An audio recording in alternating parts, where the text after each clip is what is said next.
Chapter 5 discusses how 30 million words translates science into action, with the goal of optimum development of children's brains.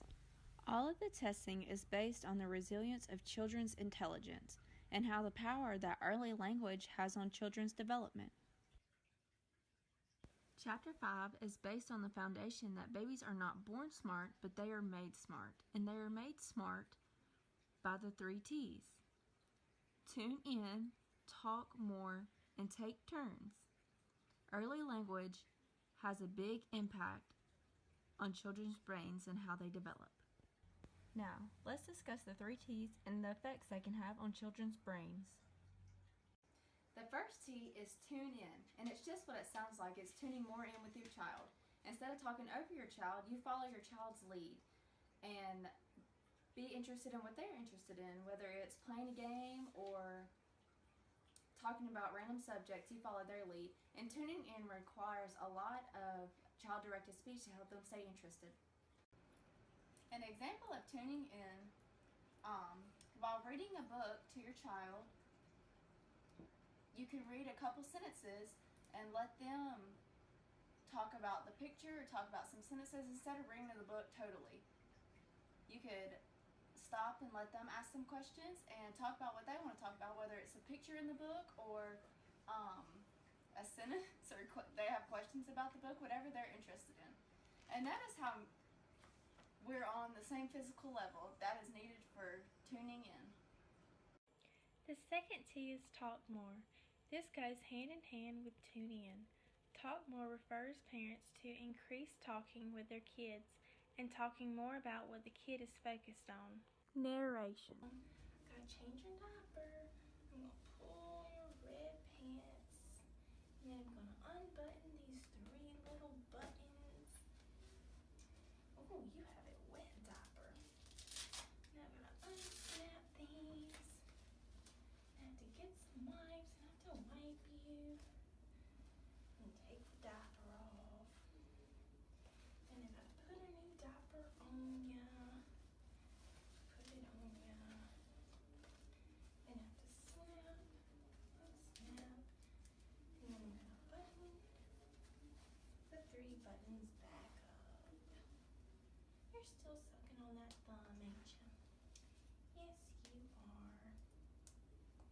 Then I gotta pull your pants back up. That's 1 leg. Then that's 2 legs. Then you're all done. Parallel talking and decontextualize.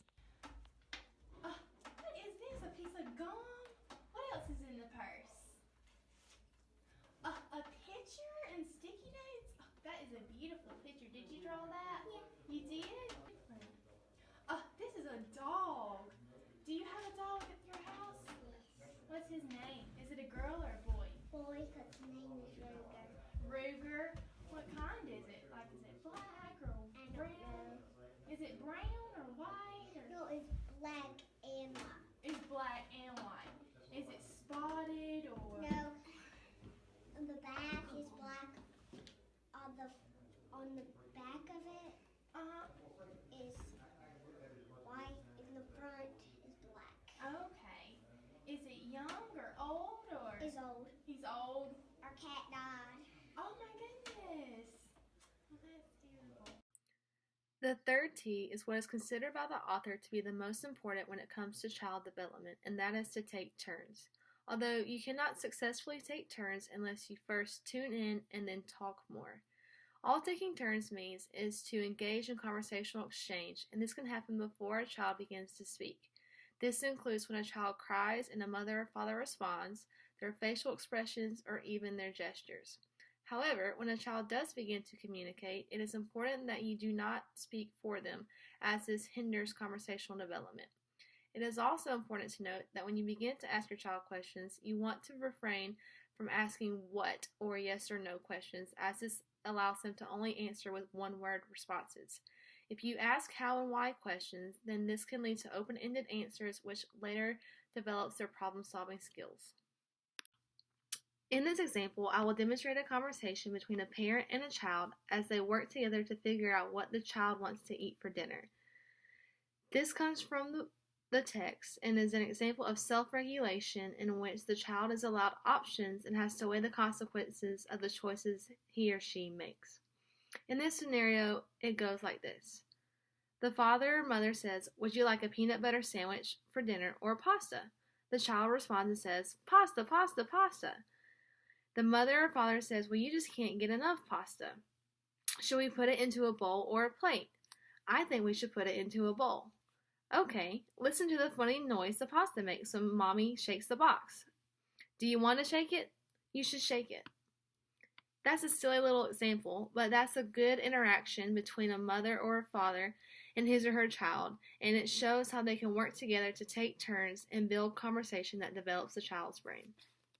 As you've seen in the beginning, tune in, talking more, and taking turn. This is all three of them put into action. Which book do you want me to read? Do you want me to read On the Go, or do you want me to read Baby Minnie Do You Know? Baby Minnie Did You Know? I knew you were going to pick that one. Baby Minnie, do you know where the milk and carrots go? What is this? Milk carton. Milk. Do you like milk? Yes, You I do? chug it all the time. You chug